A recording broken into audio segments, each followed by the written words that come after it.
Audio's rolling. Oh, that was a terrible crap.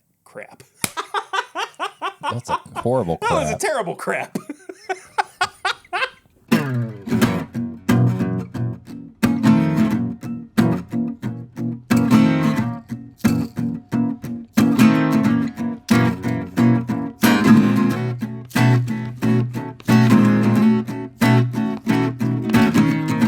Welcome back, everybody, to another episode of This Is My Bourbon Podcast. I'm your host, Perry. With me this week, the poopy boy himself. It's Eric. I didn't have a horrible crap this morning. It was pretty good. You know when you feel like you've lost like a pound? And I was like, success. This is good. You know, sometimes I'm like, I do that clap. So inside baseball, I clap so that I can sync audio to video and everything. And sometimes I'm like, this could go really well or really terribly. And it seems like more often than not recently, it's gone so poorly that it winds up being the cold open for an episode. Yeah. So bingo bango. You hit the microphone. So, yeah. It gets to the point where I don't know. I've lost all sense of self, and I just throw the microphone to the wall. And I'm by myself, and I'm just like, yeah, it's good stuff. I don't know how to do this. Anyway,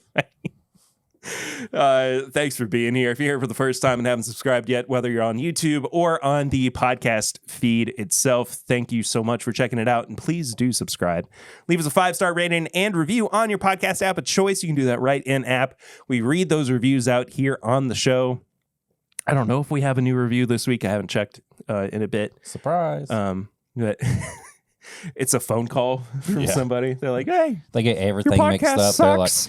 They're like, the barrel ring segment, but they leave a review in the barrel ring segment. Stop eating pretzels into the microphone. Stop eating in the microphone. It makes me uncomfortable. I'll talk about that in a second. I pay for that content on another site for people to eat stuff in front of me. Yeah, it's called Wiki Food. Only Foods. That was a bad joke. Only snacks. What else? What do I have to talk about? Follow us on social media at My Bourbon Pod, at Whiskey Mutant. Send us questions or comments that you may have for us to read out on the show, or just in general to thisismybourbonshop@gmail.com. You can also find all of our apparel and merchandise at bourbonshop.threadless.com. And what the heck else? Barrel rings. That's a thing that we do. That's a segment here. If you want to leave us a voicemail, you can do that at 859-428-8253. Once again, that number is 859-428-8253. Call it. Be on the podcast. Part of my job is leaving a voicemail where I tell people what my phone number is. So it's like second nature now for me to be like, once again, that number is 859-428-8253. If you forgot just a second ago, 859-428-8253. And it's also on the bottom of the screen here. Wait, I didn't do that great. It's also scrolling across the whole screen right here. And it's also up here. And it's also up here. And it's behind you. Not you. There? Crap. 859-428-8253. I really wish I had gotten like 859 bourbon. 859 bourbon. There has to be somebody already in Lexington. I know that there is, but somebody that sucks too. I bet they don't even sell good bourbon. People, they're just horrible. Just a real piece of trash. Like people even see that and they're like, I can't believe these guys got that number. It has to be. I can think of about 4 places right now. I'm not going to say them out loud that probably have that. I want to see. So 859. Just call it. No. Do it. I dare you. RBON. Is it even it is. 268-7266. Don't call this number. Or do. Tell us what they say. But I wonder if it is. Just call it. See what happens. We'll just hang up. Just say wrong number.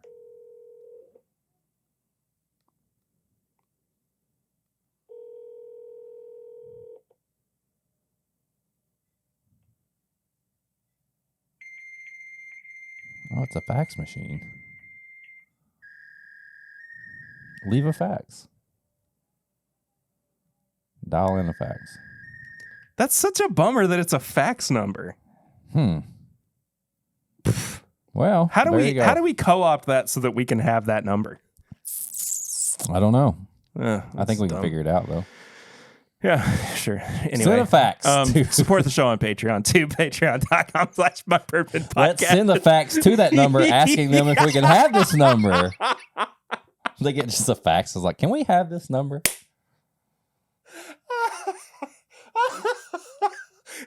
That's all it says too. Yeah. It's just an 8.5 by 11 in like 12-point font that just says, "Can we please have this number?" Yeah. No context. No. Or we could leave our number and leave the Barrel Rings number, and they could call it and see what they say. Oh man, that's good stuff. Anyway, support the show on Patreon. Patreon.com/MyBourbonPodcast for as little as $1 a month. For as little as $5 a month, you get bonus content. But this week, you actually have the chance to hear everything that we do on Patreon normally in the main podcast feed, as well as on the YouTube channel.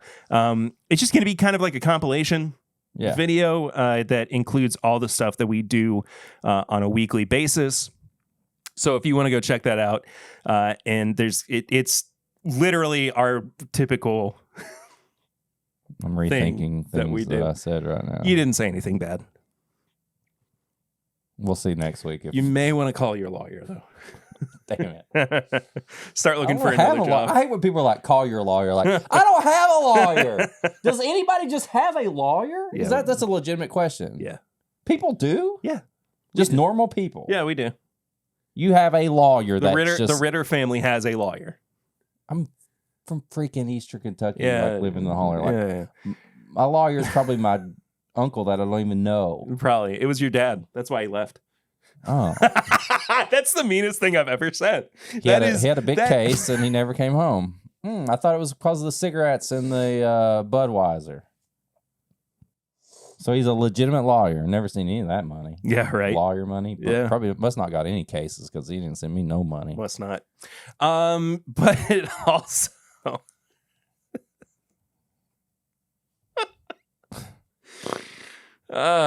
tickets are on sale for this My Bourbon Weekend 2023. That also means that tickets for the live show with Peggy No Stevens are on sale. Pairing with Peggy. Pairing with It's gonna Peggy. be a fun time. AKA battling Peggy. Battling it out. Yeah. Punching a lady in the face. That's what Eric's told me he's going to do. He's not going to do that. I'm not denying it. I'm Don't just do playing. that. It's a joke. It's just like, It's a joke. you're just like, it's just apropos of nothing. It's completely quiet. You stand up and just stare her down, and you just She blocks left it. hook her. One hand. Oh, just she blocks would it. too, dude. And I'm like, oh, it's on now. Dragon Ball Z style. Yeah. This isn't even my final form. Freaks out. He's like, I can't believe this is I can't do happening. this. Yeah. This is your show now. No, but seriously, like live show, Lexington, Kentucky. We've got discount hotel rooms, whether you want to come in and buy a VIP ticket, whether you want to just come in for that night. If you buy just a live show ticket, send us a message. We got a link that we gave to all the VIP people for a discount. Mm-hmm. We will gladly give you that discount as long as there's rooms left. It's going to be fun. Man. You can plan your weekend around it. Hit us up. Tell us you're coming. Whatever. But like seriously, show up for the live show at least. It's going to be fun. It's your opportunity to meet the people who are always in chats and that we always talk about. There's going to be enough time. Passing, like everybody knows who they are, but even some of you might not because you might be new here because I was just on Matt Madness and I lost and I brought shame and dishonor to my family. I didn't and even make it to the main thing. I lost. Didn't avenge my homie. But well, that's what we do. Yeah, we'll talk more about Matt Madness in a minute. But yeah, like there's going to be a pre-show, like doors open early. You can hang out and eat and drink with people. Everybody kind of hung out last time afterwards before everybody left. If you do get in on the VIP that's left, there is going to be a VIP lounge where after the show you can go back and I don't know what the snack is he just pulled out. But yeah. Just keep going. Yeah. The VIP lounge is going to be open to anybody all weekend. So after the show, you want to have more drinks with people, go to VIP lounge, get in on it. But even if you don't buy a live show ticket, it's only $30. You're going to get a drink on us. There's going to be a cash bar. There's going to be food. Maybe something else if we can come up with it. And then, If we- I mean, you don't know. You I never know, but it what- just sounded like just how we work. Well, You know how we operate. We might have something for you, It's you worth idiots. the price of admission just for the show. But yeah, get in on it. Perry's got the link in the description. It's going to be posted pretty much everywhere soon. We're going to start posting it on Instagram and all that. So Yeah. be ready. Yeah. I'm switching it up a little bit this week. You lied to me. I didn't. You said you're doing Flying Blind. I am. Those are snacks. Yes. We usually do sips and snacks. Yeah. Anna, are you doing a double right now? No, you're figuring out what to pair with these. All right. What are these? So I bought a couple of cookies on Amazon. The first one, it's a British cookie. And the reason that I'll talk about this show more in tips and bits, but we were watching a show on Netflix the called name of them are cracking me up. Jammy Dodgers. Jammy Dodgers. Yeah, it's very British. Jammy. Yeah. Jammy Dodgers. It's very British. Jammy Dodgers. And they were eating these cookies, Jammy Dodgers, and so it's basically just like those really generic cookies. Raspberry. No. It says raspberry. Oh yes, but that's not what I mean. I Oh. mean short. It's like 2 shortbread cookies with some raspberry. I was going to hand you this one. Oh, I thought that was yours. No. Well, now we both have one. All right, there we go. And Lucy was like, "If we're going to keep watching the show, we gotta I get like some." that. This. I was like, okay, I got them on Amazon, and they were here on Tuesday. Damn. And then I also got Malomar? Malomars, my favorite cookie of all time, which is going to be, I think, a little bit more up your alley and will probably be This is your easy- favorite cookie of all time. Pretty much. Where are these from? The Northeast. Okay. How They're did these American. become your favorite?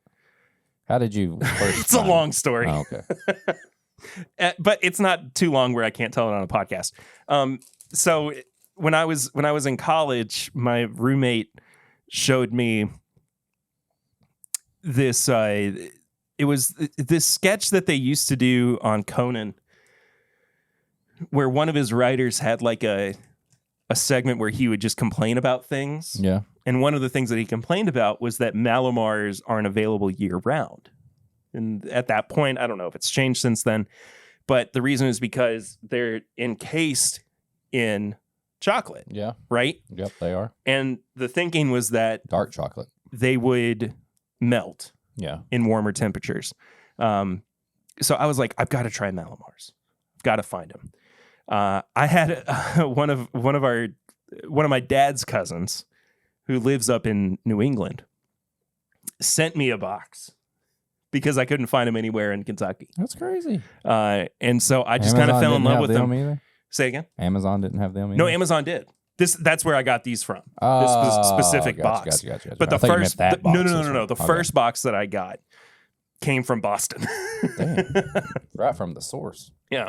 But it's like a graham cracker cookie, Okay. Chocolate marshmallow. a marshmallow It's a puff, s'more. and then covered in chocolate. Yeah, It's a s'more. essentially. Yeah. Essentially. But that's I wanted to see Okay. if we could put you to the test. This is our Matt Madness. That was a mean thing to say. That's not true. This is more up our alley. This I is think mutant is madness. probably a This is little more mutant madness. accurate. I wanted to see what you would pair with these. Okay. You have never had either of these cookies before. Nope.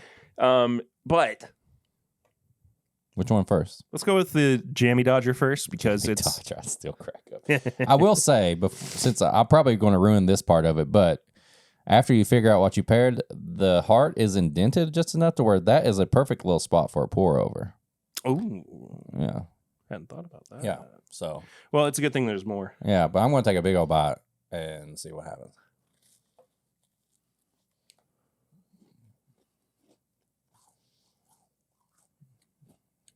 This caught me off guard because I didn't realize the raspberry filling was going to be as like chewy. Yeah. So I thought it was going to be like a... It's raspberry jam. It's jam. Yeah. Yeah. Okay. Mm.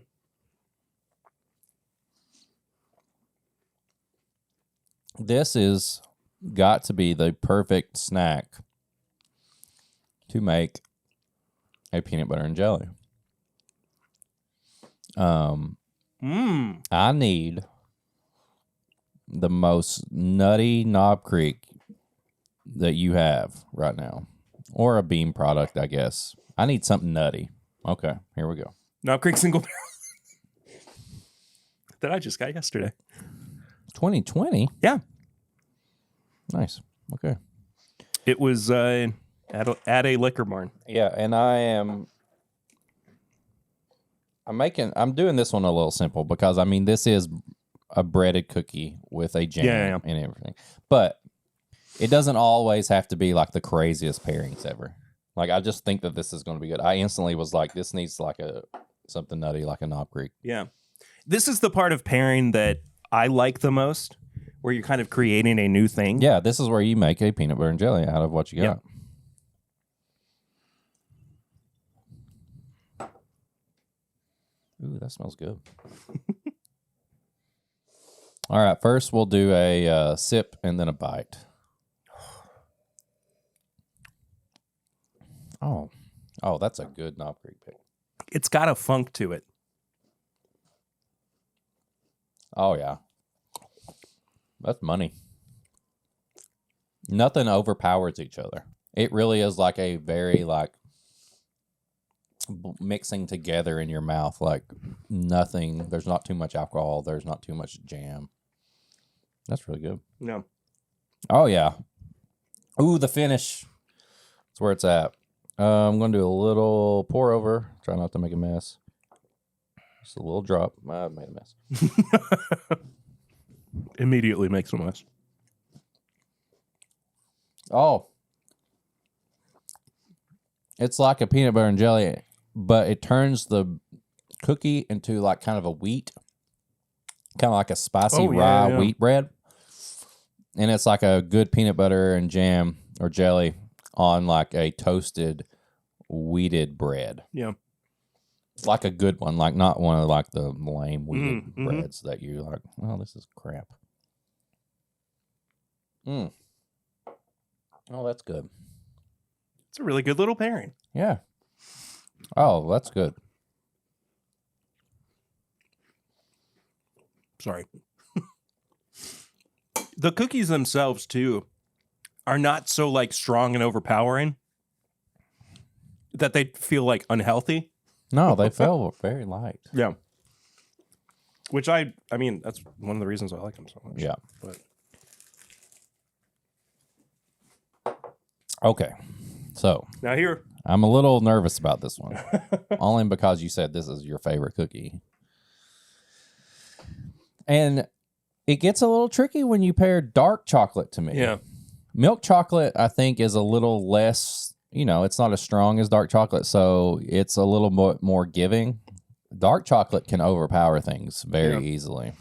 So let's go in here. It's so light. Mm-hmm. Oh, wow. But how perfect is that? Mm. I mean, it's going to like accept a pour over so nicely. Oh. I know, right? Oh. Okay.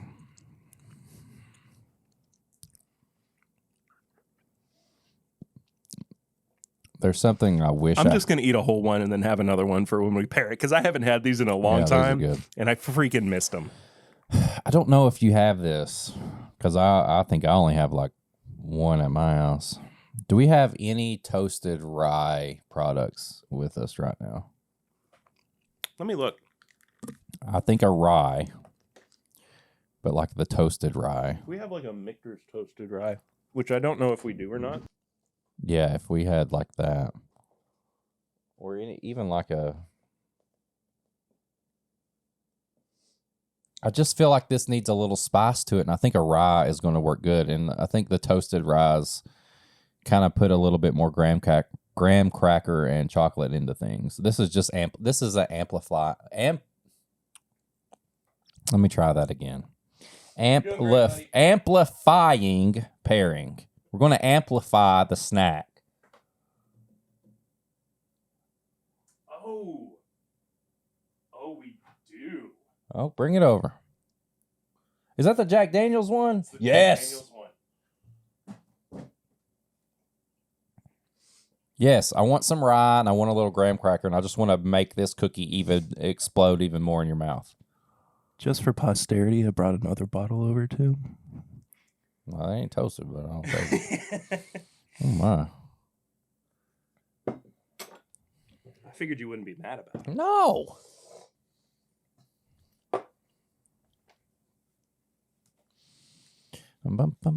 Just clean my glass out.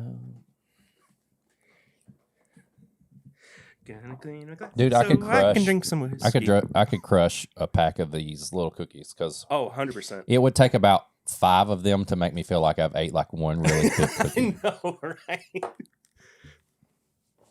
They're so dangerous. I mean, I'm not a big like cookie guy in general, but I like having something different. Yeah. And this is like just different enough because it doesn't really feel like you're eating a s'more. Well, you know what I mean? And it does a good job of not making the marshmallow taste artificial and like no, it's like thick. a real marshmallow. Some marshmallow snacks are god awful. Yeah. Because the marshmallow is too like sticky and like you can't even chew through it. Jack Daniel's Distillery Series, straight Tennessee rye whiskey finished in high toast oak barrels. 101 proof. Released July 2022. Freaking love this bottle, man. Oh, yeah. Instant graham crackers. Oh, yes. Spicy graham crackers. Yeah. Graham crackers with extra cinnamon on top of it. Is it just me or is there like a chili pepper note on the nose too? It is. It's like it borders cinnamon, like cinnamon hot to chili. It's brown and red. Like when I see the colors that I taste this, it's brown and red. It goes from graham crackers to chili. That's really good. Oh, it's such a good whiskey. All right. Spoilers for an upcoming episode. Sip and snack. We are getting sent the Jack Daniel's 12 year that's coming out and the newest batch of the 10 year. So look forward to that review. Oh, yeah. Before too long. Oh, yeah. All that cinnamon or that chili or whatever you want to call it mixed with all the sweetness of this is absolutely perfect. This is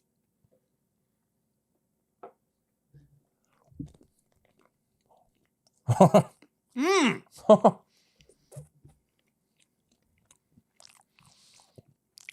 wow. It turns it into like peanut butter marshmallow. That's one of the best pairings we've done on the show. That's amazing. I don't even want to try the mixers with it now. I mean, we'll have it later for something. It's that like spice that. Holy moly! I don't know if it's the toasted part of it or if it's just like the mash bill. It's that spice mixed with all the sweet of that snack that just is 11 out of 10. 11 out of 10 pairing. Dude, that's incredible. And it kind of like lingers in your mouth too, and you can like drink again and like you get those same flavors in there. Oh, wow. Man. What a killer pairing. Hey. They don't call him the mutant for nothing. You got the snacks. They don't call you the pear bear for nothing. See? Full circle, baby. I just showed everybody the food in my mouth. I'm sorry. This ain't just the pairings aren't just me. We got the pear bear. Now, to be fair, pear is always supposed to be spelled, in this case, P-E-R-R. Yeah. Bear. Yeah. But I like that we're now like a superhero team. Whiskey Mutant and the Pear Bear. I'll be your sidekick. I don't care. Pear Bear and the Whiskey Mutant. depends on who's writing the comic. Is the main writer that writes Whiskey Mutant writing it, or is the main writer who's writing Pear Bear writing it? I have been. I finally got back into comics this past week. I've been catching up on Batman and Spider-Man. I need to do that. My two favorites, but I'm going to talk about it in tips and bits. Yeah. There is a run on the Batman comics that is happening still right now. I think that was upstairs. That is the best Batman story since The Court of Owls. Really? Oh, yeah. Oh, man. Do you want to know? I'm good. I ate like 3. Yeah. You snuck one when I wasn't looking? Yeah. That's why I love you. Yeah. I grabbed one to do again, and I actually grabbed 2 at the same time. Oh, I opened it from the wrong side. That's all right. Oh, well. Hey, It even says open other end.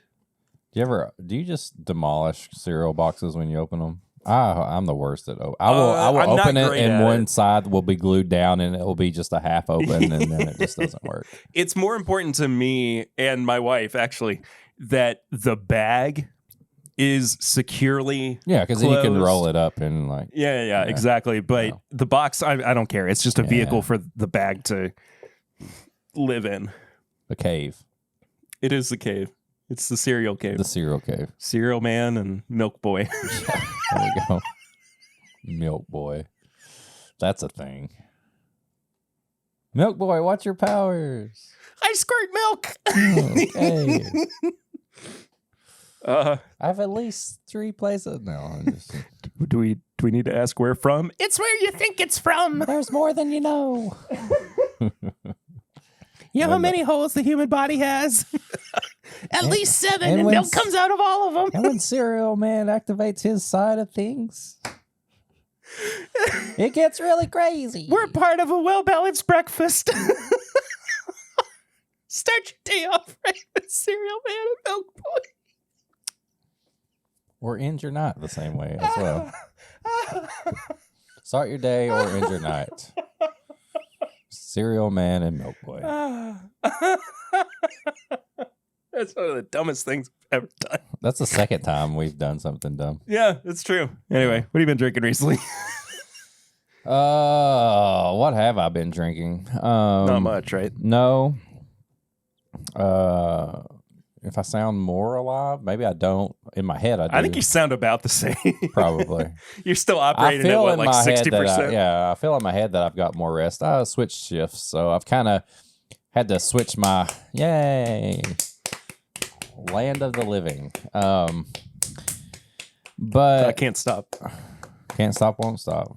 What if you clap? You just dedicated the bit and you just clap the whole time. They have like seat fillers for the Oscar. Yeah. Oscar. You're just that guy. Oscar the Grouch. My brain's broken, dude. I'm the clap filler. No, I'm not. Never mind. You're doing it today. I'm killing it. All the claps.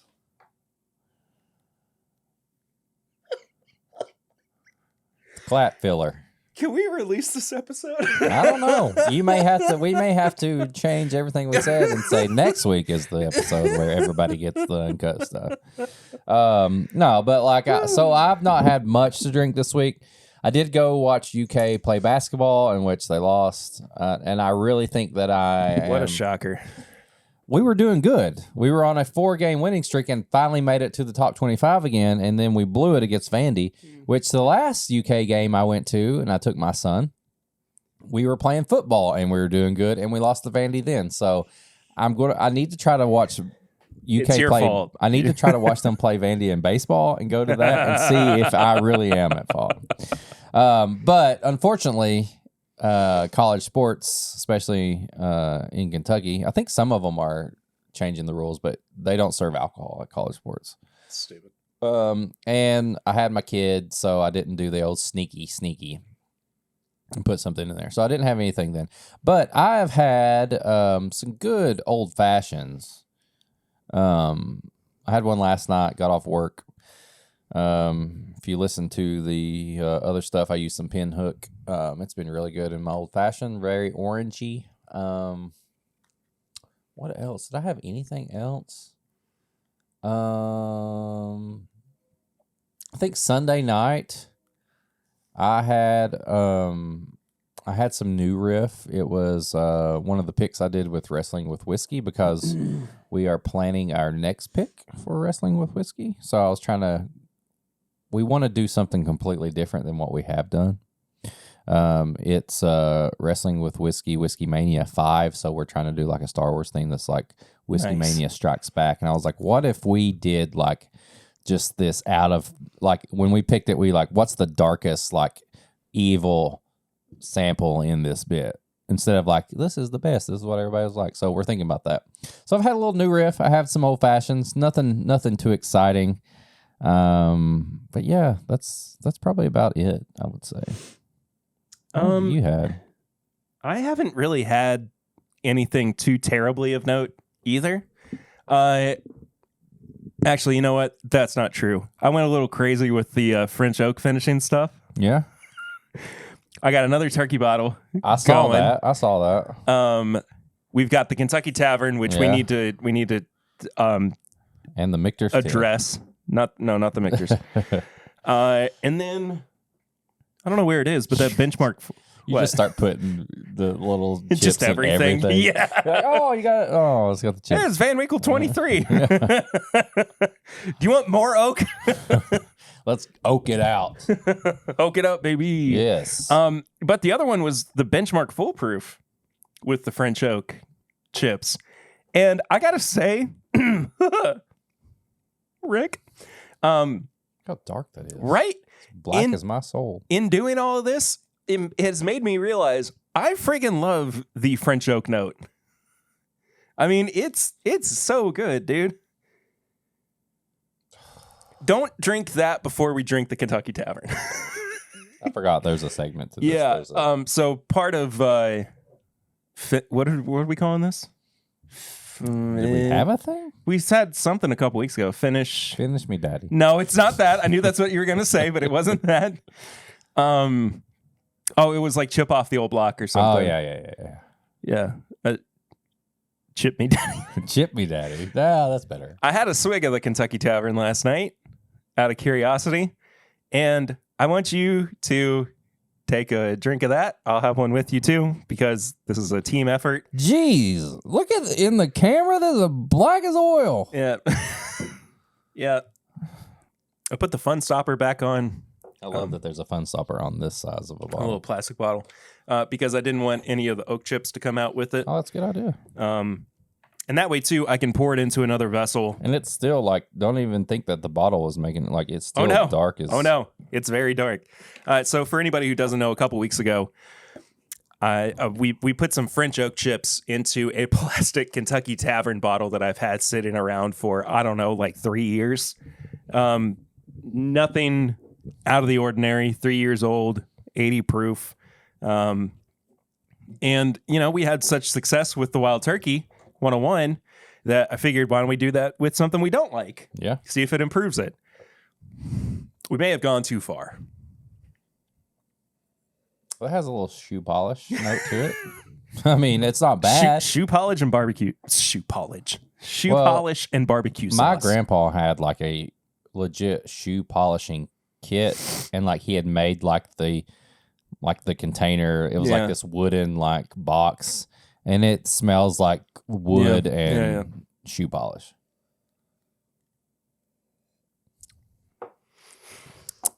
Oh no, baby. We've made a big mistake.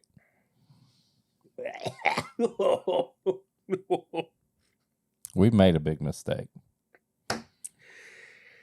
It's like motor oil and coffee.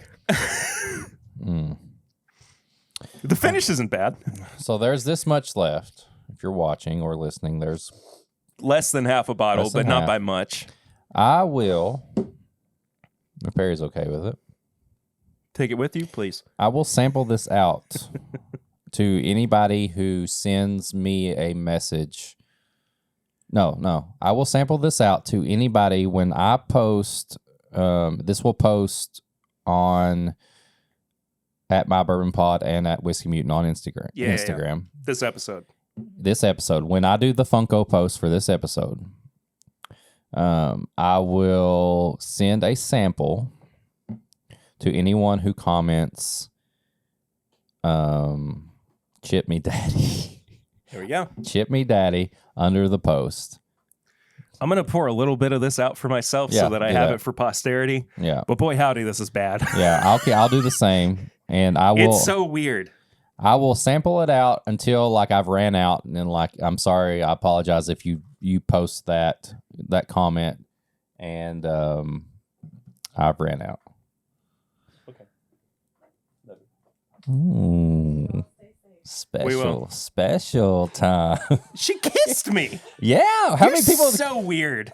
How many times do people kiss each other on this podcast? That's the first time, actually. See, I said special time. Yeah, you're right. See, special. I'm actually gonna do 2 because unlock this. I want my dad to try it too. You're gonna ruin his palate. Papa Ritter be tasting motor oil for days. So yeah, Chip Me Daddy in the Funko post, whether you're looking at it under mine or the at My Bourbon Pod page. Now, this brings up something interesting that we should talk about, too, which we've never addressed on the podcast before. But there has been this wave of dumb, like, send it to us in a private message and we'll promote it on our page. Oh, my comments God. On stuff. Ugh, the worst. And we keep getting them from, like, Funko accounts. Kentucky accounts. Yeah. Like. And it would be really funny, though, if somehow the Matrix broke for it and one of those accounts commented, Chip Me Daddy. That's the test. That's see the if real people test. are legit, Yeah, like bots or not. That would be hysterical. But anyway, things I've been drinking. Yeah. Recently. I had a Bourbon County Stout last night. Nice. After my stream was over because I hadn't had one in a while. And which one was it? Just the regular? Just the regular one. Yeah. From 2022. Trying to think. I mean, I've been on a Turkey 101 kick, just kind of in general. I feel like it's been a slow. We haven't had a lot of releases recently. We haven't had a lot of things that have been of note that we've needed to, pick up and review or anything. Yeah. We've kind of been waiting on stuff to drop in price too before we picked it up to review. And as a matter of fact, that's what we're doing on today's episode review. Oh, there it is. Yeah. So we are reviewing today Fortuna. I've been excited to try this. Kentucky Straight Bourbon Whiskey. This is from Rare Character. Nice. 102 proof, aged at least 6 years. Oh, my God. 6-year MGP. Nope, it's Kentucky. Really? Yeah. I just said Kentucky Straight Bourbon Whiskey. I was paying attention. Sorry. You're a liar.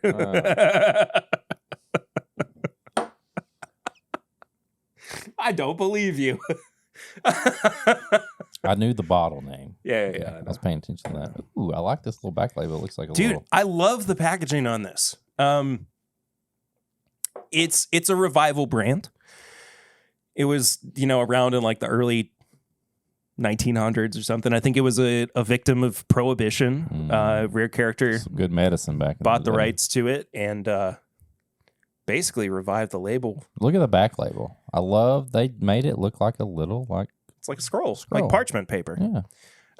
Really cool stuff. So this is actually from the very first batch. And it's just been sitting at Liquor Barn. Nice. And it was on sale. I love it. America. The tax stamp on it and everything. Tax stamp and everything, my man.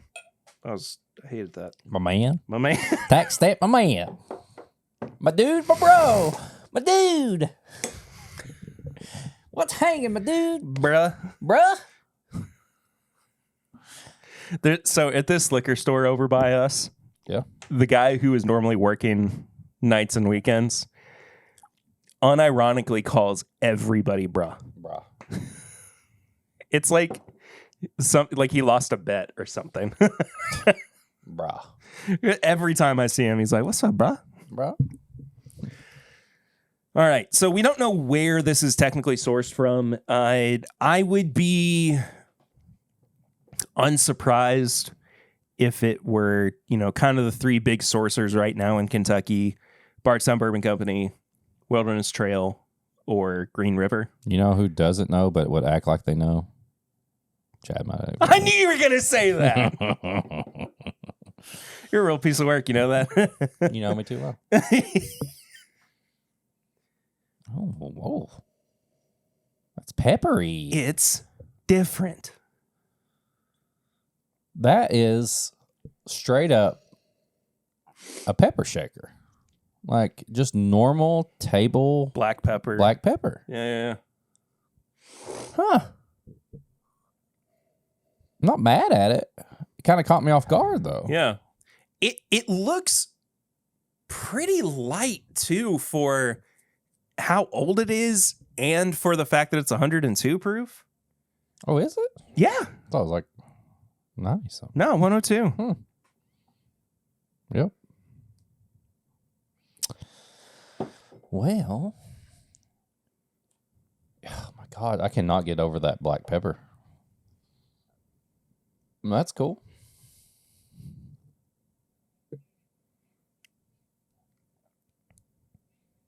Maybe a little paprika. It's very It's spicy. It's very on the cabinet nose. spice. Yeah.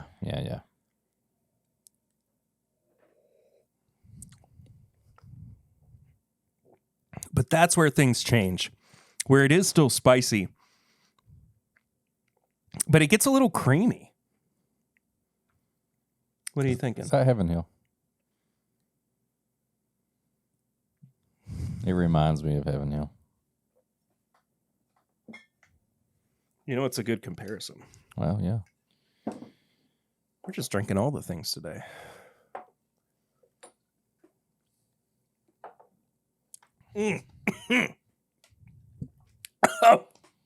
What did you just... The Kentucky Tavern. Oh, boy. It genuinely almost made me gag. Boy, howdy, that's rough. Yeah, I didn't pour as much as you did. And I didn't even pour that much. I'm back. You're back, baby. Sorry, we got bad weather out there right now, and Is Lucy's... it bad out there? No. That's what I'm saying. What the crap? No, but we've got a tornado watch in place. I mean, know, we we are do, about but to get They at least some school. like severe thunderstorms and rain and Yeah, we'll be all right. some like bad winds. But All right. we're gonna be fine. But out of an abundance of caution, Lucy took Eden and Her the dogs armor. to Her Iron Man armor. yeah. Lucy took Eden and the dogs to her mom's. To the dog park outside. Yeah. She's just like, we're going In the middle of an open field. We're going to the dog park. and she's given every one of them a metal rod to hold. Mother of the year, everybody. My wife. Oh. No, she went to her mom's. But we're staying here because we're dedicated to that sweet, sweet content. And if this is the last time you see us, we love you. Does this episode make it to air? We'll see. Who's to say? Who's to say? There's already been a tornado out there, so. Okay, they don't smell that different. This is still peppery as hell, but there is a muted pepper note on the Heaven Hill. Yeah. All right, I'm going in for a taste.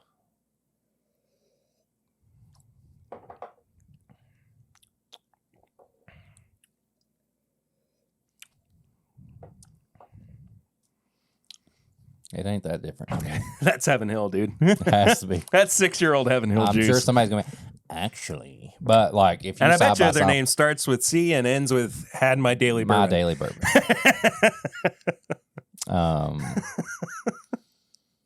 He pulls little samples out of his beard. He's like, actually, I got a sample of the original batch right here that they compared it to with the original batch of the other one. You can say whatever you want, but I know for real what happens. What? I love you, Chad. Yeah. It's all right. Do we need to dedicate a little bit of time so that you can drop an F-bomb or something? Because you haven't said one yet. There we go. Eric's F-bomb of the week. Yeah.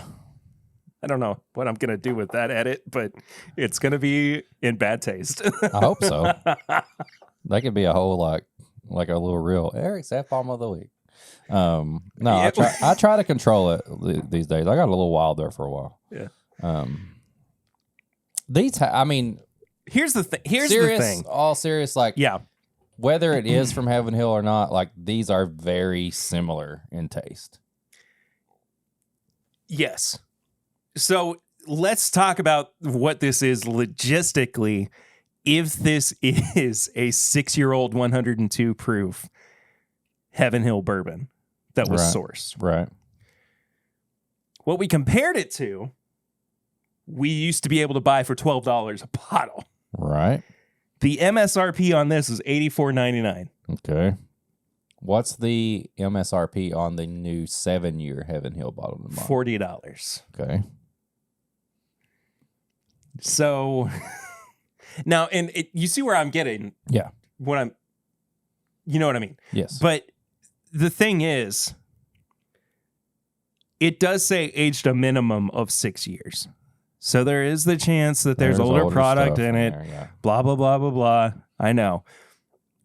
This is too light to have anything older than 6 or 7 years in it. I mean, if it was, it would be like 5% or something, like a very probably a drop. Just something for like to round out the flavor profile. I'm just gonna say it. $90 is way too much for this bottle. Yeah. It's way too much for this bottle. It is good bourbon. Good. It is super solid bourbon that I have no problem with drinking. I have no problem with sharing it with people. I will not buy another bottle of this.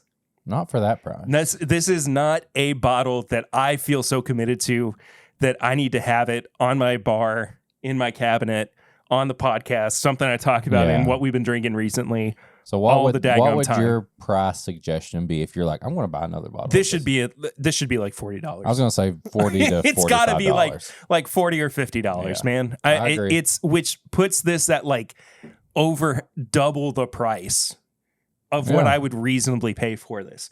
That being said, all that being said, this was on sale for $65. Getting closer. So I didn't, and clearly, I mean, I didn't have a price with. I didn't even sit there and look at it on the shelf and go, you know, maybe I could just do that. Like, I don't know. I grabbed it. Yeah, I grabbed it and I said, "This is coming home with me. We're reviewing this on the podcast." And I mean, I'm going to drink and enjoy it, but at $90, that is a pass all day and twice on Sundays. Yeah, unfortunately, yeah, I agree. Yeah, but it's still good bourbon. It's so good. It is good. That's the paradox. But it's that good. We've set ourselves up for. It's good in the sense of like the $30 to $50 range that we like. Like, I mean, you put this beside Rare Breed. I mean, Rare Breed's going to destroy it. Yeah, and the prices, I know the prices of Russells and Wild Turkey's going up. You put this beside Wilderness Trail 8-year bottled and bond. Oh my God. Absolutely kills this. Yeah. And you're getting 2 more years of age on the Wilderness Trail. Yeah. That's actually probably a really good comparison. Yeah. Because that's essentially the same price. Elijah Craig Barrel Proof. ECBP all day. 12 year, and it's the same price, $85 right now.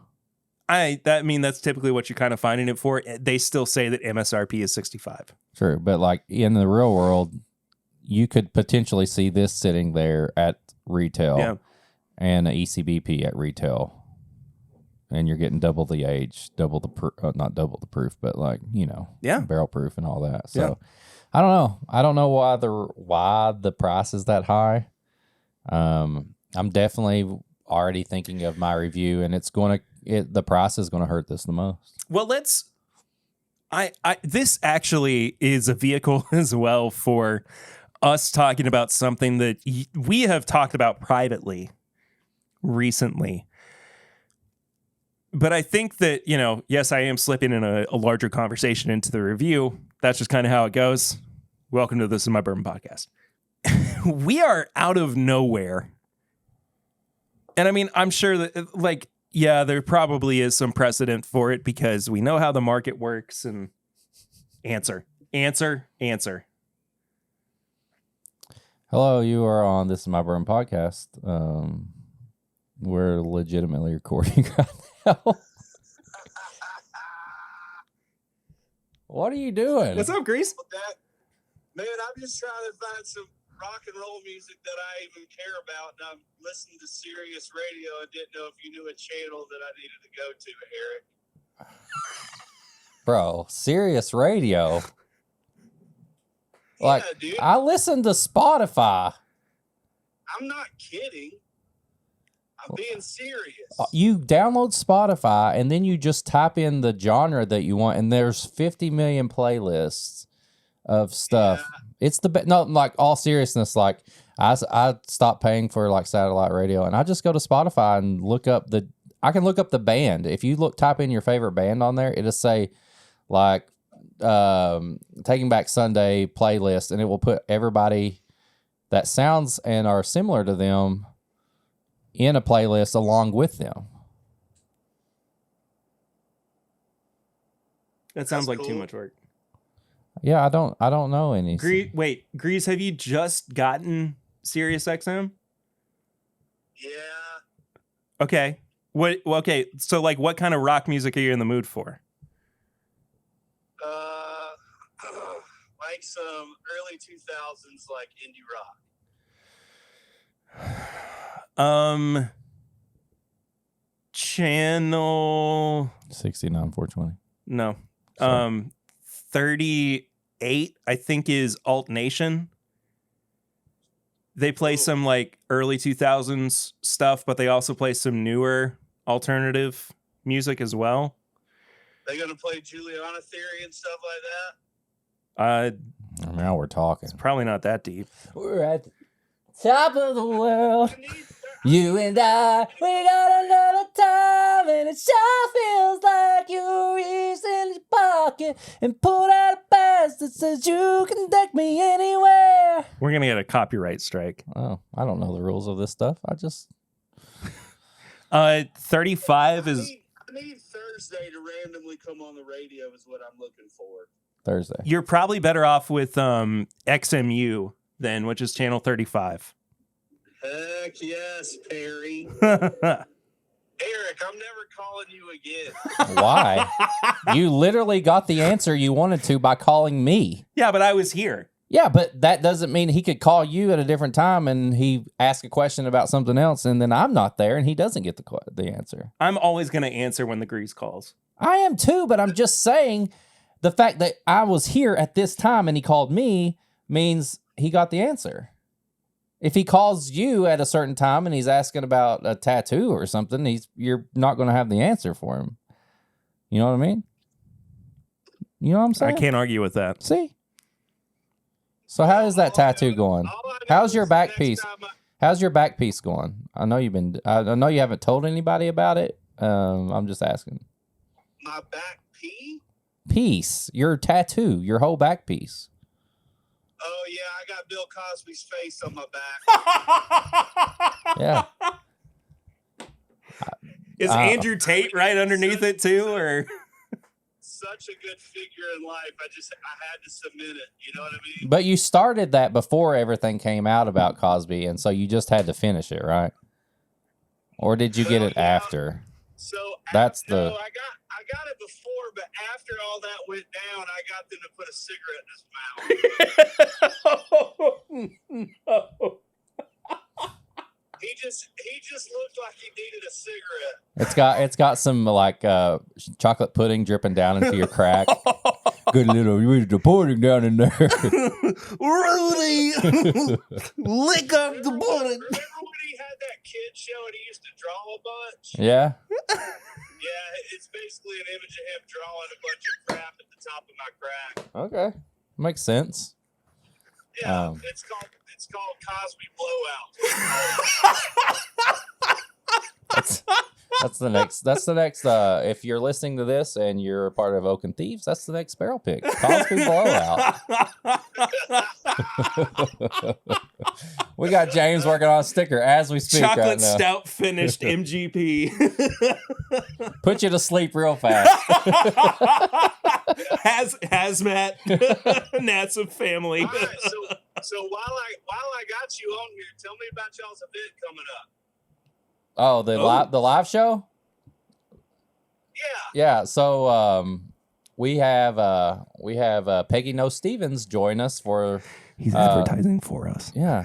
for Saturday, where we are going to do a pair off. We're going to talk about pairing, and then we're going to pair stuff.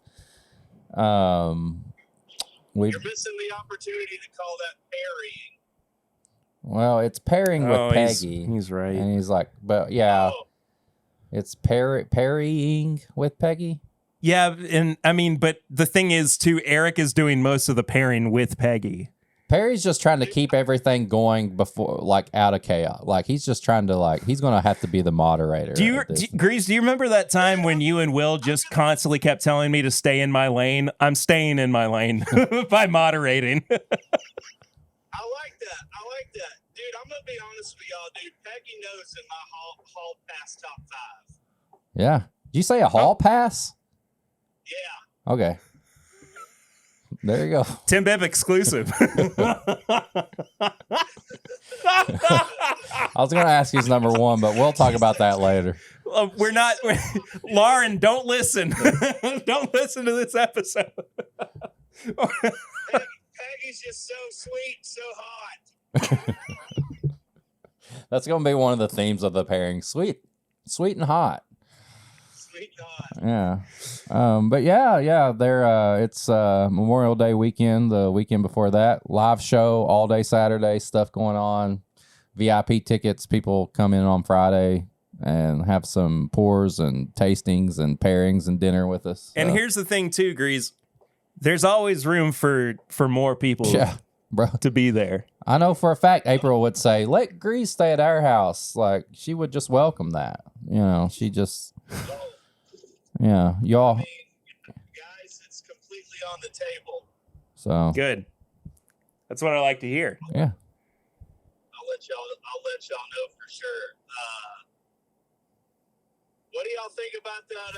Another scandal up in New York with these allocations. Dude, okay, so I didn't know anything about this until somebody sent me an article. But like, is this the divisional shift that you were talking about? Dude, it was a wing of it for sure. Yeah. So like the retail side of things where like the secondary market all of a sudden became like a genuine business. Like, was that something that you kind of foresaw falling apart? That was the main premise of the divisional shift. Well, there we go. So it was just hey, Justin's is going to be the catalyst for things falling apart for everybody. I didn't know that specific place would be a part of that, but yeah, I mean, Justin's House of Bourbon happened in the case out in Oregon with the government officials, and now this New York case coming out. Like, it's just hitting the fan. A lot of people embraced the secondary market, and it caused some problems, and it made some people do some sketchy stuff on the retail side. So yeah. I mean, well, I mean, it's definitely a part of what I was talking about. You know what's crazy about it though is like, I mean, yeah, what I think it's proven now, and I can kind of backtrack some of my comments at the very least that I made a few weeks ago. But like, you're right. There was some shady stuff going on, but at the same time, Justin's Dude, I know retailers that were taking their allocations and putting them up on secondary to sell. Jeez. Yeah. That's where it all started. The divisional shift theory started with me. I was like, this is going in a direction that is very troubling, and that a lot of people are gonna face the consequences of. And it's just hurting the whiskey industry as a whole. I mean, no wonder why we're not seeing our favorite stores get those allocations and and conducting them properly, because a lot of them are seeing the writing on the wall, and they're sitting there like, man, we could either make 100,000 on these bottles or hook up our normal customers, which may or may not, be store bunnies, essential whiskey bunnies, or whatever they're calling them when they just pop in, make their faces known. They're not really spending a ton of money in there. Yeah. You know what I mean? That's true. They're just making an impact with the owner and the retailers. They're like, if they see somebody in there that's a long time and there's good conversation, you don't necessarily have to buy anything. So I think these retailers are, and I know for a fact, and I'll mention them firsthand because I had a meeting with the store owner as soon as he canceled. We had a bourbon club with that retailer here in Franklin, Tennessee, and it was one of my favorite bourbon clubs. Like, we got access to all the allocations throughout the year, and then we had a big drawing at the end of the year, and it cost us about $250 to do it. Right. Which is the amount of allocations you're getting. I mean, if you get one good one, you're possibly saving money on secondary markets. So it was a really great program. Well, I'm sitting down with him, and he cancels the Bourbon Club, and so I kind of just got a meeting with him because we were going to work with him during Whiskey Weekend. We still are, but that's exactly what he said. He said, "Why am I doing this when all of these people are just showing up for allocations?" Yeah. Oh, that's a good point. Yeah. And not spending in your store. Why would I not put those out on the shelf? And he was like, I could put Pappy 23 out on the shelf right now and sell it for $4,000.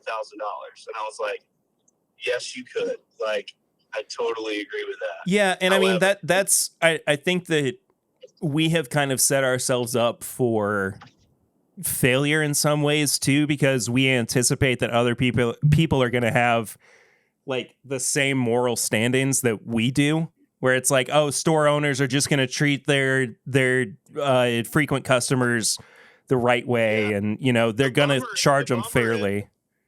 The bummer is at the heart of that, it's actually not a moral decision. It's like morally, ethically, and legally, they can do that. Yeah. We just haven't seen the scope of it in whiskey, until it started to boom during the pandemic and all of that stuff. So. Yeah. All right, one question before we let you go. Yeah, dude. On the flip side of things, and we're in the middle of reviewing Fortuna bourbon from Rare Character 2, which is, a revival brand, but it's 6 years old and like $90 a bottle. I mean, is that also a sign of the end times? It's not the sign of end times. There we go. And there's your answer. So is that a greasy enough answer? Yeah, it is. Absolutely. Greeze, love you, buddy. It was good talking to you for a little bit. Love you too, guys. Love you, brother. Later, man. See ya.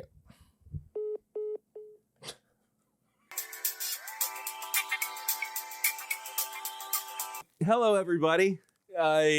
We're still here. But I'm still here. But Eric and I are now finishing this episode remotely.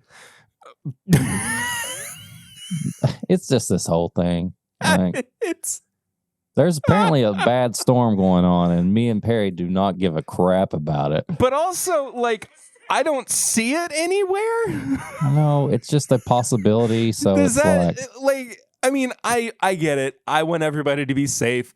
I don't want anything to happen to my wife and my child. No, I don't either. But it's like, I'm okay with dying with Perry, though. yeah, we could have died together, man. If I died with Perry, I would die happy. I love my family, but if there's somebody else, if there's somebody else I'm going to die with, it would have been Perry. So, but we're still here. What a way to go! Who's to say? Like you said earlier, who's to say if this episode even makes it out? We'll see. It's got to, or else we have nothing for next week. Yeah, and everybody that survived is going to be mad at us, even if we're dead. So, kind of pick it back up from where we were, I guess, before Greeze called, which was like an hour ago for us. Yeah. It's been a while. This day, man. So we're getting into the review for the Fortuna. Yep. And to backtrack a little bit and try to get us actually on track for the conversation, Eric and I have been observing this kind of from a distance for a little while, but we are very aware of it, and I think others might be too, that rare character is quickly becoming the new MGP bottle brand, whatever, that people are losing their minds over. And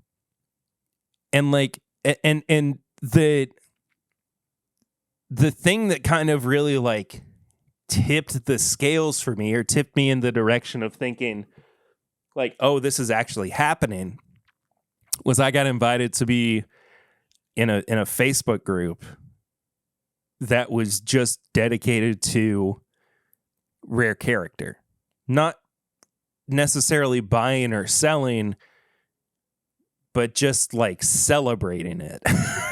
Well, when you sent me that and you kind of showed me some stuff that was going on, it almost felt like when all the new riff picks and everything started blowing up, and everybody was doing new riff picks and stuff like that. There's a whole Facebook group based on just new riff picks, not necessarily new riff as a fan of the brand, but new riff picks. And I think that's the same thing. Buying, selling, trading, trying. Right. Yeah. And I think that rare character is kind of getting that cult following to where. Oh, it definitely is.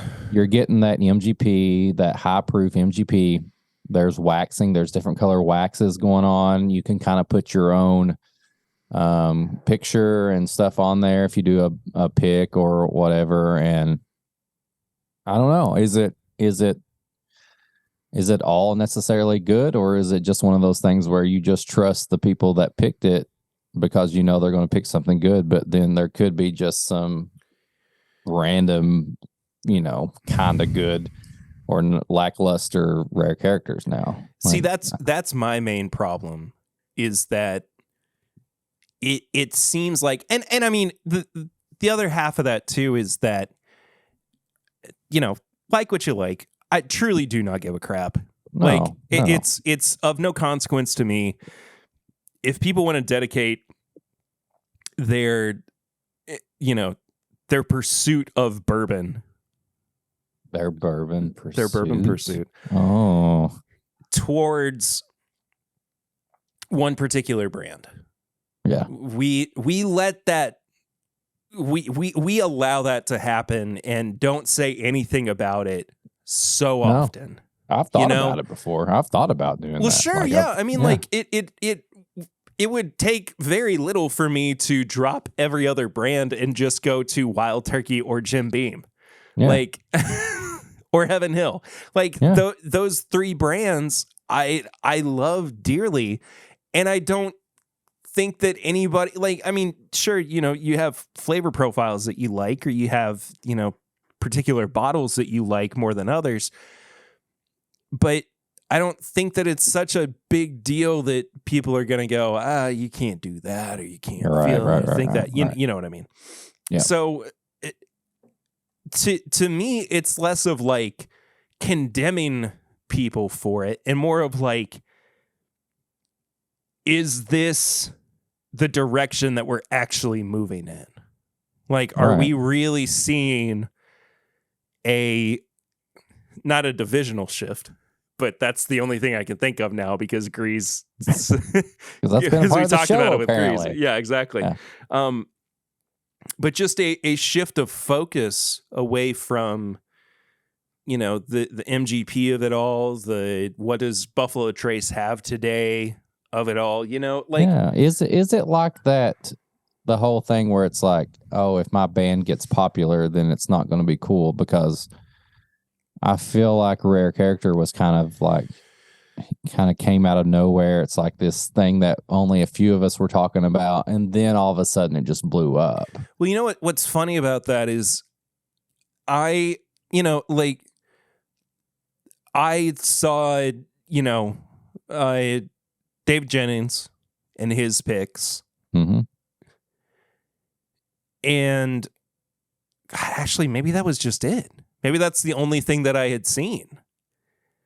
And then all of a sudden, there's a Facebook group with hundreds of people who are in support of this brand when I've never seen a bottle of Rare Character on a shelf in any store. It's, I guess my question behind that point is like, where is the hype coming from?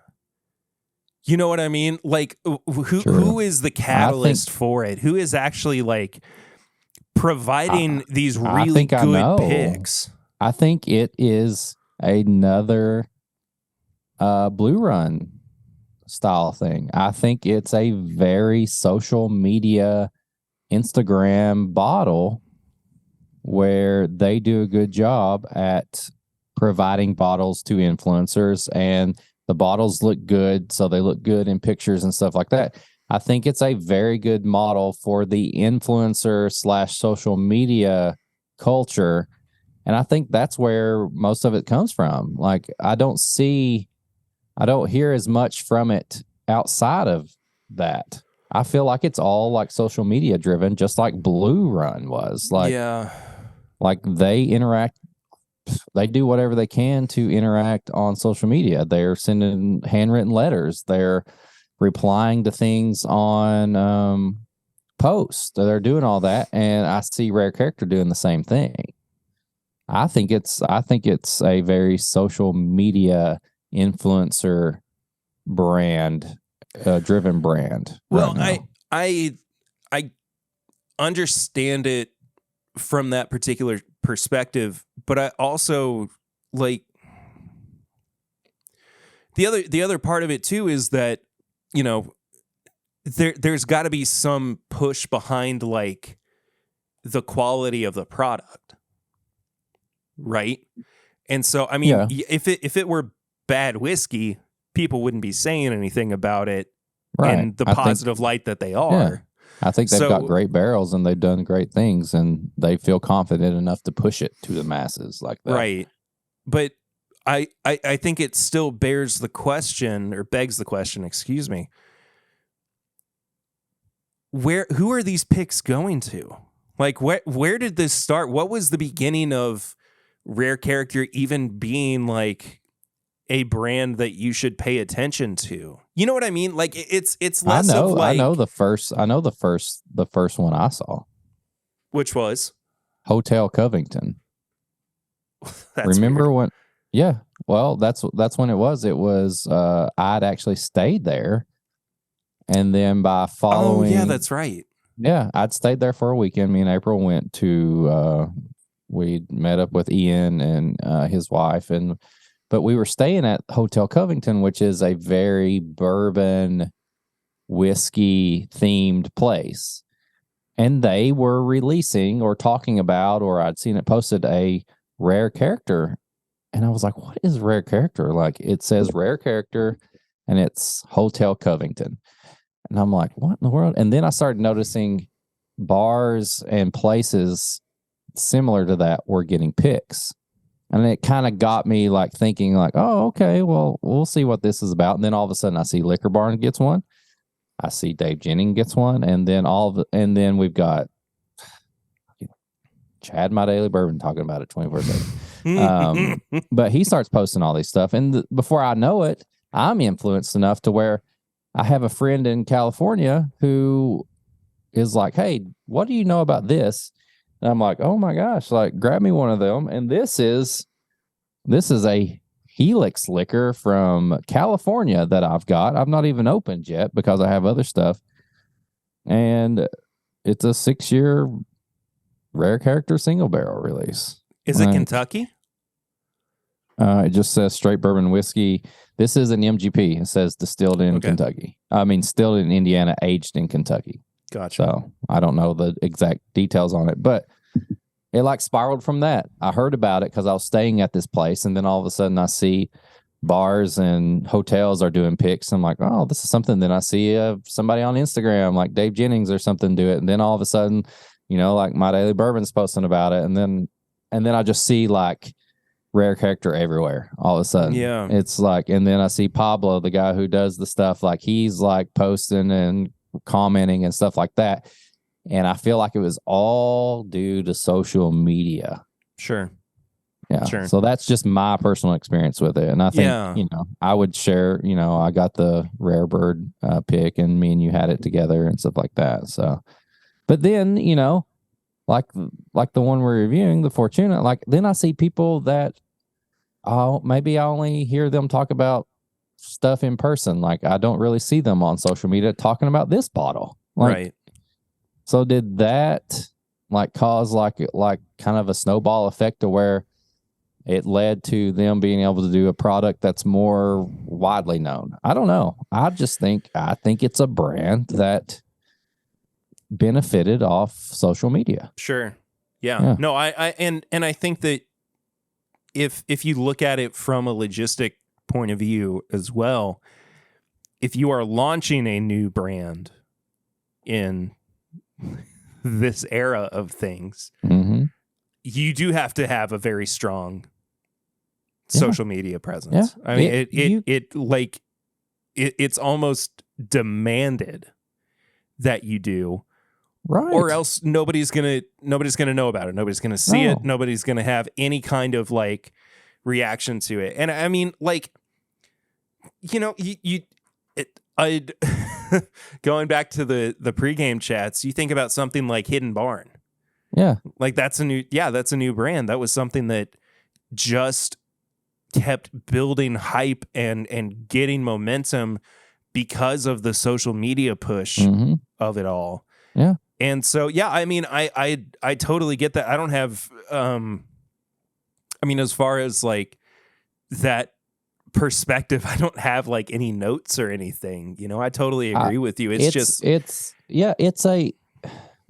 mean, if you're listening to this and you're trying to figure out how to do your brand, like I'm not going to say that we have the best advice, but I will say if somebody posts the bottle that you have, if you like and you comment on that on their post, or you send them a message and you give them things to post about, whether it's the best whiskey ever or just kind of average, like people are going to post about it. You just got free advertisement. Yeah. You're showing that you're a brand that reaches out to the customer.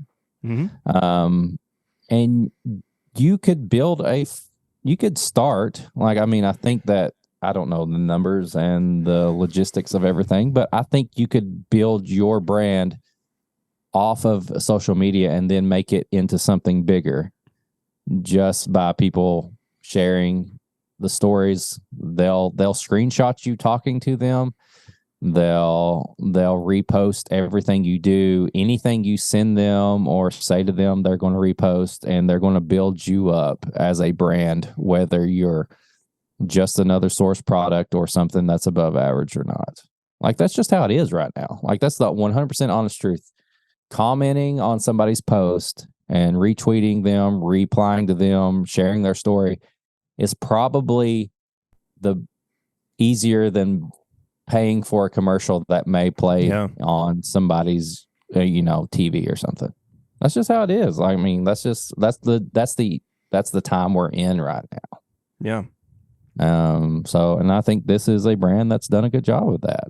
Yeah. So, well, with that in mind, we can finally get to actually reviewing. I feel like the I've Fortuna. been waiting to review this for hours now.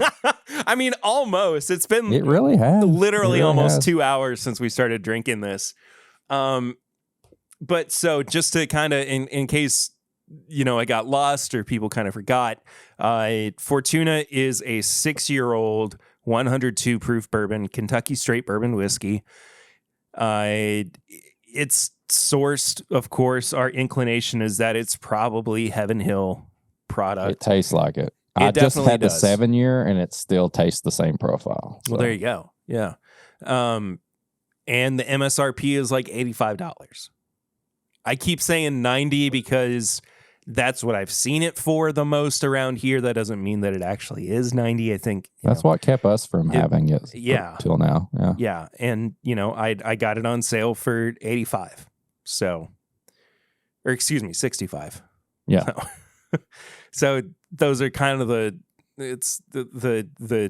down and dirty, the nitty gritty of it all. But we're going to put it through its paces the way that we normally do on the podcast. Nose, palate, finish, and price. Each category is out of 5. Final score out of 20. Eric, what are you thinking about this guy here on the nose? The nose, to me, is the most unique, like up in your face part of this pour. I give it a 4 because there's this black pepper note that, like, it's not like, to me, it's not like just a hint of pepper. Oh, that kind of smells like pepper.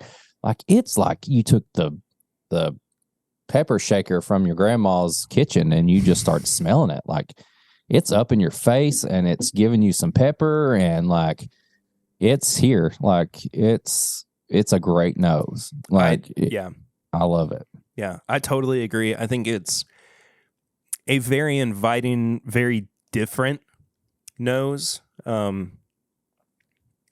it may taste like Heaven Hill, I don't really think that it necessarily smells too much like it. No. If it is Heaven Hill, for the large part, Rare Character has done a very good job of crafting this into a flavor profile or like its own kind of identity that may not be exactly what you would get if you picked up, the 7-year bottled and bond from Heaven Hill or Elijah Craig small batch or whatever. I do think that it's its own thing in more ways than one. I didn't quite like the nose as much as you did. Still very inviting, very enjoyable. I'm going to give it a 3.5. Okay. I'll take that. On the nose. Yeah. Palate is where it kind of dips a little bit for me. I gave it a 3. I gave it a 3. I'm going to I'll go ahead and agree with you there. I did the same. I gave it a 3. It's just, I want more from it. Mm-hmm, like, it's a little bit thin. I think the spice is definitely there, but I don't know, man. Like, it's missing a backbone that a product of this age and price should have. Yeah. Like, it just feels like the puzzle was incomplete. Well, I feel when they tried to put it all together. Well, that's what I said when we tasted it earlier. I was like, I think this is Heaven Hill. And I wasn't like thinking like this is like Elijah Craig 18 or Parker's Heritage. I thought this tasted like a good bottled and bond style type of whiskey that we can get for much cheaper. Like, it goes along with that. Like, it's good, but when you take those factors into price and, like, this is a more supposed to be a more crafted thing, a little harder to get, maybe a little bit more pricey, like, it didn't give me that extra note that I was like, oh, this is a 4 or a 5, something like that. So I agree. I'm the same. I'm a 3 on the palate. And I think even the finish kind of goes a little bit further than that too, in terms of like thinness. Yeah. It just evaporates very quickly. I The thing that I am noticing on the finish that I wasn't really getting anywhere else, though, is a nuttiness. Yeah. It's not a Jim Beam nuttiness. It's that Heaven Hill has almost like a hazelnut quality. Yeah, to they don't it have the at peanut times. type stuff, but they have hazelnut, macadamia, something kind of in that realm, that family. Which I like. I quite like. I think that it introduces something that definitely in no uncertain terms makes me want to go back for another drink, but at the same time I'm like, I want something with a little bit more substance. Yeah. And so straight down the middle, 2.5 for me on the finish. I'm close. I kept it at a 3 again. I think it's good, but it was good. It wasn't bad. There wasn't enough to make me give it more points than the palate. So yeah, right down the middle, I think. It's not bad. It's not better than the palate, but definitely not better than the nose. So 3. Yeah. And the price. I'm sorry. Like, that's dude. This is definitely the worst part of the whole thing. It's so dumb that this is a $90 bottle of bourbon for being the first introduction for Rare Character into this market as a batched product. And I know that there are smaller companies, that there are smaller distilleries who are putting out 2, 3, 4-year-old product at or around this price. I get that. But this is so evident of the acknowledgement of hype that distilleries and NDPs have right now. Yeah. And it's a cash grab. Like, I'm not even gonna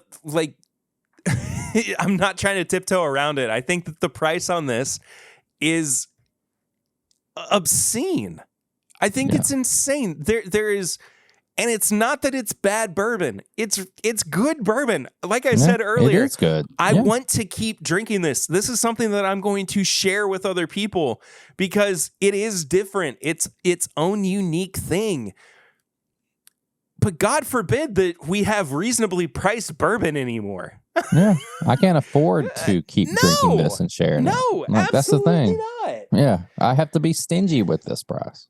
Although I want to share it, and I feel like it tastes like something that I should be able to share and kill and go back to the store and get another one. The price just doesn't let me do that. No, it doesn't. That's just how it is. Like you said, it's good, but it's not. It can't be shareable because the price is just too much over my budget for shareable bourbon. And even if it were at the sale price of $65, which is what I bought it for, even if it were there, it still wouldn't be a 5 out of 5 for me. And that's just because I know what the bourbon inside is. I think the part of me that I'm like, what am I trying to say? So I've got several of the single barrel picks, and they're usually around the same price, maybe a little more, but I expect to pay that for those because it's a selected product, it's a single barrel and all that. This is the thing I expect to be able to go and be like, I'm going to get the batch because I like their profiles, I like what they do. So I'm going to be able to kind of use it for cocktails, use it to do this and that. And it costs just as much as the single barrel picks. But I get that, but shouldn't a batched product that is made up of all of these great single barrels from a distillery or from an NDP, shouldn't that batch not be an indicator of how great the ingredients are that go into it? Yeah. I mean, I feel like that is where, especially with a company like this that is sourcing their bourbon And I think this even goes to like EJ Curly as well. You know, as much as we love their single barrels, their batch product is supposed to be what brings customers in, to want to return to that company. Yeah. Because it shows their craft. It shows the fact that they have the know-how, the wherewithal to take what is in front of them and essentially make something better than their individual parts. Yeah. So to me, it lessens the value of this if you do have all of these really, really good single barrels, but when you put them together, it feels like it's just kind of there. Like it was just a product to have on the market.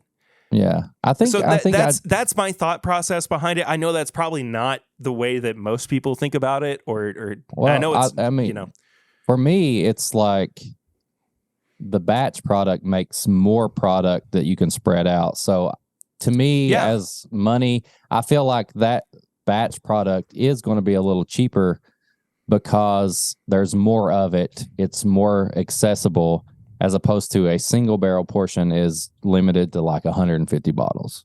Yeah. That's the only thing. That when I get single barrels versus batch products, in my mind, I'm thinking the single barrel is more limited. I expect to pay more for it. The batch product is more, there's more of it. So I feel like it should be a little easier to get. That's the only thing. Yeah, no, I totally think agree. Of price. Totally agree.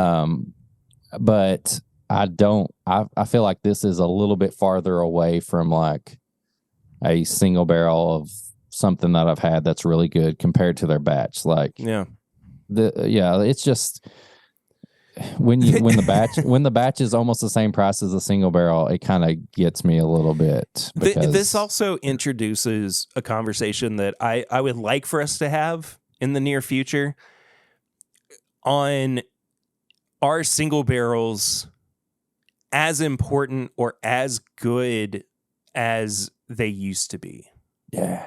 Right. Yeah. Because, well, I don't want to get too much into it because I think that's a good teaser. Yeah, I think that's going to be a fun conversation. But put that one on the calendar. I'll go. Yeah, I'll talk to. Oh, we forgot to switch the calendar over. Oh, it's March. It's already March. We can say goodbye to Parker and the stupid little Shiba Inu that he's holding. I was bored of Parker anyway. He was not a good firefighter model for me. Yeah. He's got good traps though. Well, you got to have the whole package for me. All that price. Good whiskey, not worth the price of admission. No. It's a 2 out of 5 for me. Yeah, and that's me being generous. There is a big part of me that wants to go 1.5. I did. Did you? I did do 1.5. Okay. It made me 11.5 out of 20, all because of the price. I think this tastes like a $20 to $30 bottled and bond screw top that I can easily get. It's so similar to that. Yeah. And we love those. Like, that's me usually saying like, hey, this $15 bottle should cost $30. Well, it's the opposite of that. The opposite. This is the $80 to $90 bottle that I think should cost $30 to $40. Yeah.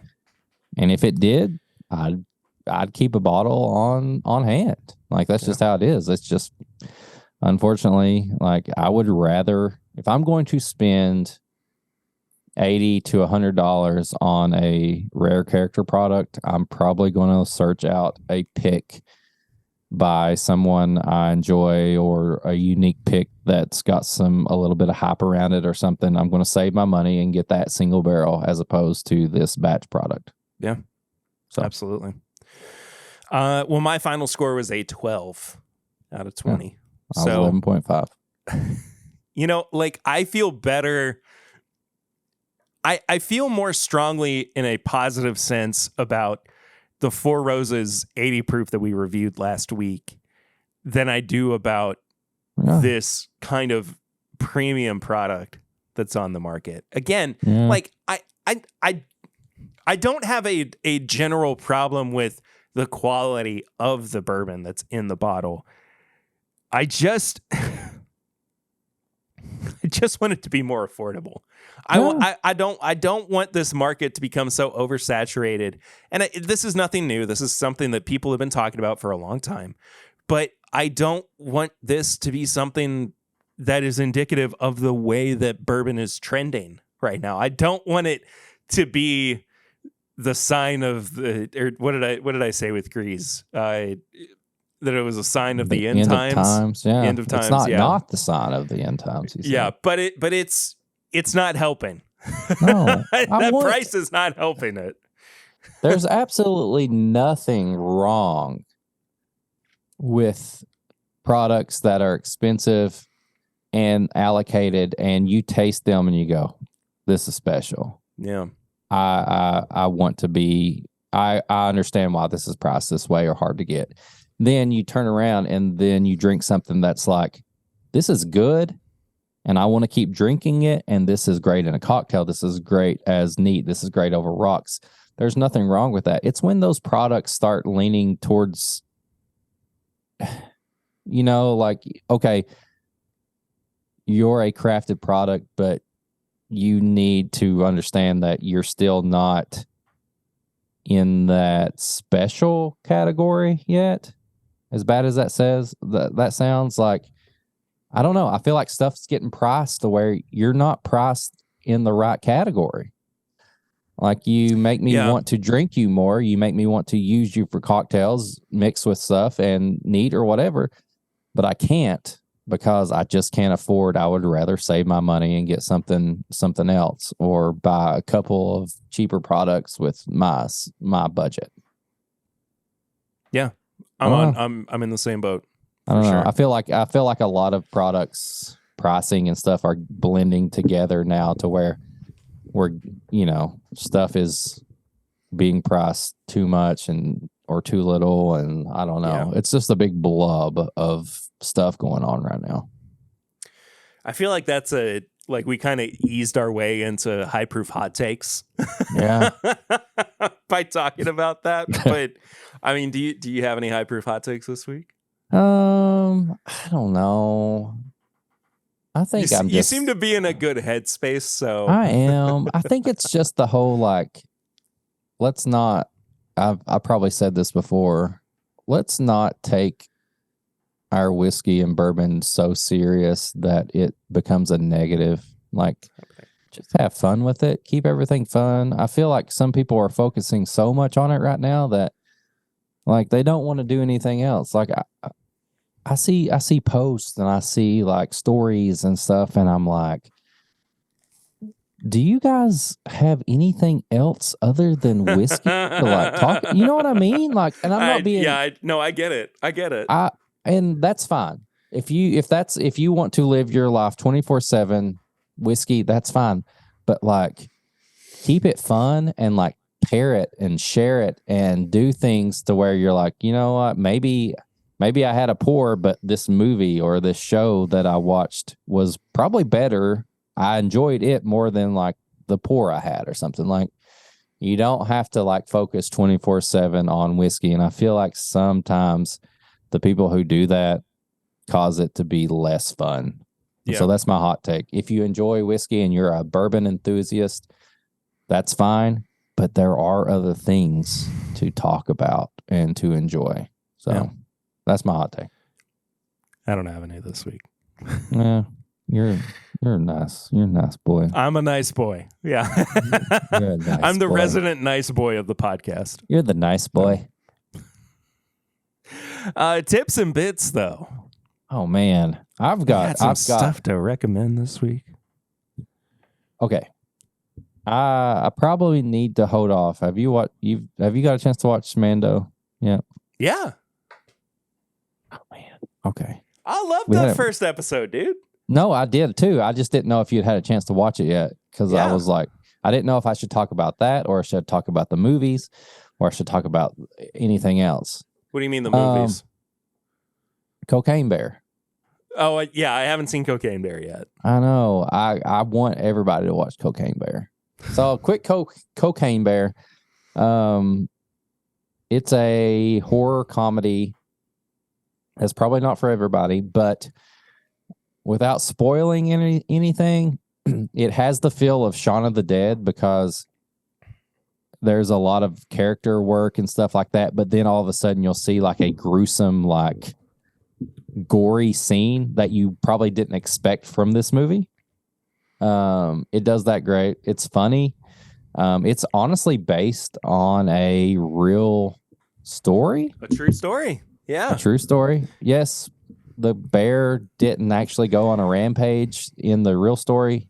Unfortunately, it died. And that bear is stuffed and here in Lexington, Kentucky. You can see it on screen right now. There's an image of Pablo Escobar. There he is. But it was based around the whole bluegrass conspiracy thing because there was like this whole like crime syndicate / drug lord thing going on between like Tennessee, Georgia, and Kentucky. And they did all this stuff. And this story is based on this whole thing of this plane full of cocaine that they were trying to smuggle across the Appalachian Mountains. And the guy doing it jumped out of his plane. He landed in the driveway of someone in Knoxville, Tennessee, dead. And then his cocaine got scattered everywhere, and a bear ate a bunch of cocaine. The bear, unfortunately, like I said, died. But this story shows what might have happened if the bear got coked up and just went on a rampage. It's kind of a what if. Yeah, it's a what if. To real life. And it honestly, like, it spins it in a way like a Tarantino style movie would, where it shows the drug dealers doing stuff. It shows like some random people in the hiking that got involved in it. It shows like another family that got involved in it. And then at the end, all their stories kind of combined. Oh, like Magnolia. Yeah. Yes. Or there's like Love Actually. Yeah, there's like 3 or 4 different stories going on, and then they all kind of interact together. Highly recommend Cocaine Bear. It's so funny. It's got gore. It's like 3 different stories in one.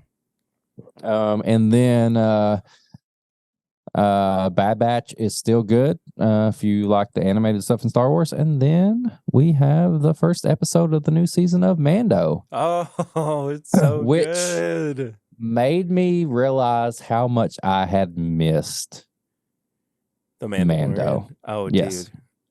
It's an adventure story. Like, this first episode is just nothing but fun adventure, and I loved it. Now here is my one complaint with it. I don't want to spoil any like story points or anything because I mean it's still pretty fresh. And I think, I want to give people time to to watch it and everything. But I think this is a general kind of complaint with some of the Dave Filoni and Jon Favreau Star Wars stories, that they can kind of feel a little fetch questy at times. Yeah, like it's just constantly going like, oh well, you've reached this location, but the mission doesn't stop here. You got to go to the next stop so that you can like find this. Exactly. It does feel kind of video gamey, and like, that last scene. I'm going to speak as generally as I can without spoiling anything. But that last scene, I was watching it, and I could just imagine myself with, dual controllers, dual sticks. Like looking around as Mando was walking down the hall and just kind of like viewing the surroundings. Like it felt very, it did really feel very video gamey to me. Yeah. Which I don't think is necessarily a fully bad thing, but within this context, it didn't make a whole lot of sense to me necessarily. But when you really do look at the seasons of The Mandalorian as a whole, they are pretty fetch questy. I mean, it's not something that they are unfamiliar with. It's a couple of side quest stories, and then you get a main story. You got a cameo at the end of the second game where the character that you know from the big world all of a sudden, and like, oh, you mean you tell me it's all tied in with this, and holy crap, it's gonna become like there's another comic book or whatever. You know what I mean? Like there's just little parts of it that feel like they were scripted better for a video game or more for a video game. I agree. Than anything. But it's still a really great first episode, dude. Yeah. I can't remember I don't think this is too much of a spoiler because I think it was in the first trailer. But the race of characters that Babu Frick is, oh my god, they show back up in this episode of The Mandalorian. I popped so hard when Grogu. There's a part where Grogu thinks one's a little pet or a little toy, and he's just like he's hugging on it and loving on it. And I was like, that's what it's like having a toddler. It's like you can't just pick anything up that you think is cute or and there's whatever. A big if you've watched Rebels, there's a big tie into Rebels that's kind of you got to know if you've seen it before, but it got me good. It got me good. It's exciting to say the least. Yeah, the things are tying in, like they're working everything from every episode and things into it. So I got a couple things on top of that this week. The first one, which I was not expecting to love as much as I did, but absolutely I recommend just on the highest level, The Unbearable Weight of Massive Talent, the Nicolas Cage movie that came out last year. That's a great movie. It's so good. Pedro Pascal's in it. I'm on a big Pedro Pascal kick right now because of The Last of Us. And I guess The Mandalorian too. So this is just a Pedro Pascal. There you go. Centric Pedro tips Pascal and bits. Podcast. What would that podcast be called? This is Pedro my Pedro Podcal. This is my Pedro podcast. I think it'd have to be like Pedro Podcal. You remember when Lucy made a surprise appearance in the podcast earlier? Oh yeah. We've got another surprise guest here. You got to give me a kiss. Okay. What'd you just get? She grabs something there. See ya. She's not even talking to you? No. No. Woo! All right. Well, Unbearable Weight of Massive Talent's great. Love it. Such a good movie. I am also I finished the initial storyline, and it's kind of branching out into the fallout from it. But Chip Zdarsky, who is one of my favorite comic book writers of all time, is currently in the middle, and I said this earlier in the episode, of writing what I think is the best run on Batman since the Court of Owls, which was the rebooted story after the New 52 started. But the series, the story itself, the initial like 5 or 6 issue run was called Failsafe, and the gist of it is that Batman created a sentient robot. Oh, I've heard about this. That could counter him, that would activate if ever he went too far and broke his one rule, which is murder.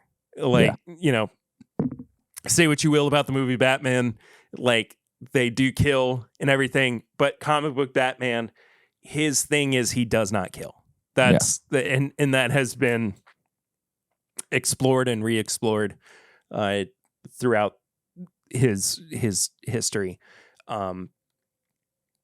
But this robot activates because there's a little twist, like you okay. But holy crap, it's so good.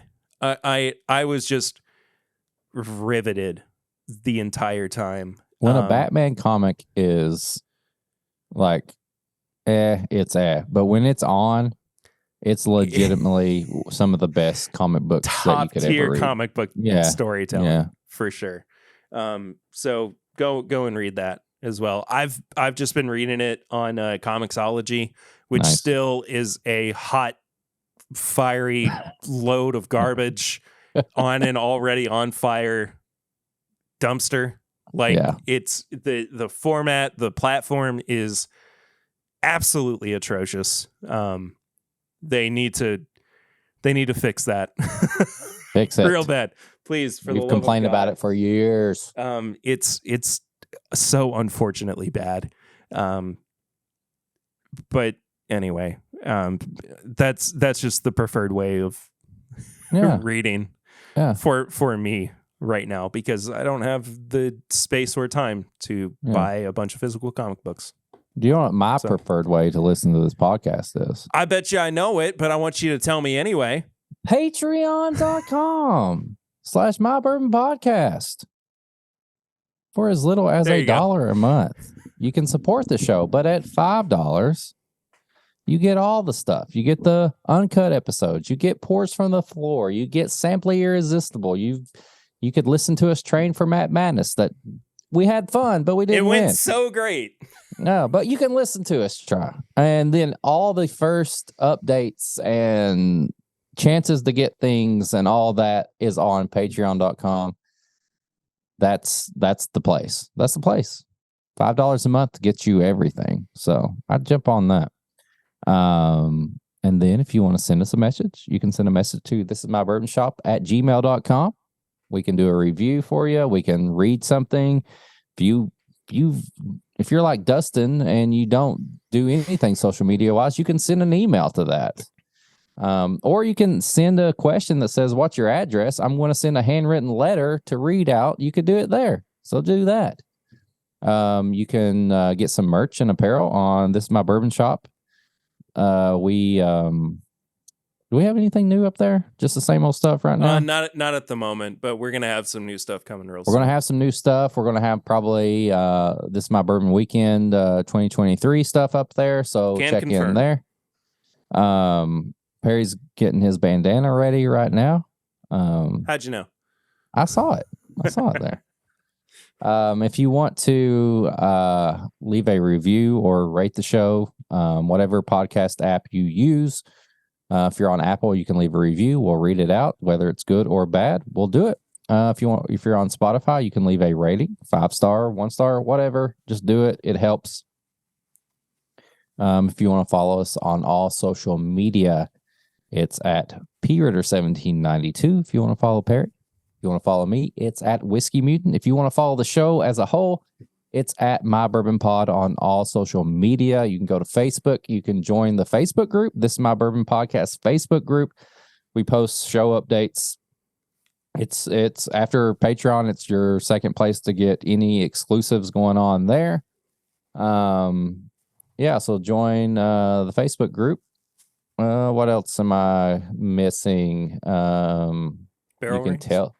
Yeah, barrel rings. That's where you can be on the podcast. Not live, but you leave a voicemail. We'll play your voicemail on air, and then we'll reply to you, and you're on the podcast. You're like the temporary third coast for that little section. 859-428-8253. Call that number. You've already saw it like 100 times earlier in the beginning of the episode, which Perry has to edit and put it on there a bunch of times. So you got to make it work. But yeah, call that number, 859-428-8253. We'll play your message. We'll reply to it. You're on the podcast. That's it. Do we have anything? Oh, do we something with Patreon? Do we have something with Patreon? Now look, I understand you can't sustain it forever. We did have a couple of patrons that left this week. Which I'm not shaming you. I understand. But don't leave the Patreon. It's my fault. It's your fault. What'd you do? Yeah. They're from Cincinnati, I think. Great. Yeah. Great. I know all the stuff I was saying about the Bengals, the Cincinnati Bengals, was Yeah, it was for fun, part serious. But I think a lot of the Patreon members were probably Bengals fans, and they read what I wrote on Facebook, and they got mad. And then they also got mad because they like Taco Bell. I'm sorry, I don't like Taco Bell. It ruined my family's dinner one night, and you know what? I fucking hold a grudge against them for it. And they've not made it up to me since then. So I will continue to hate them. And I'm pretty sure a couple of people that left were on the Chalupa Facebook group that I was once part of and then left. I recognize some names. I'm sorry that I don't promote buying chalupas on the secondary market.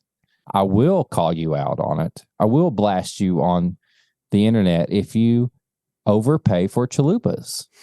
That's just how it is. This day and age, we should band together as a family and take down anybody.